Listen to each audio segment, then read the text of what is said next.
ഇന്നത്തെ തിരുവചനം. എങ്കിലും ഞാനാകുന്നത് ദൈവകൃപയാൽ ആകുന്നു, എന്നോടുള്ള അവൻ്റെ കൃപ വ്യർത്ഥമായതുമില്ല. അവരെല്ലാവരേക്കാളും ഞാൻ അത്യന്തം അധ്വാനിച്ചിരിക്കുന്നു, എന്നാൽ ഞാനല്ല, എന്നോട് കൂടെയുള്ള ദൈവകൃപയത്രേ. 1 കൊരിന്ത്യർ 15-10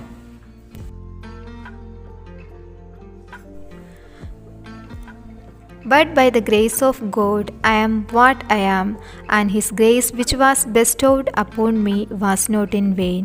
But I labored more abundantly than they all.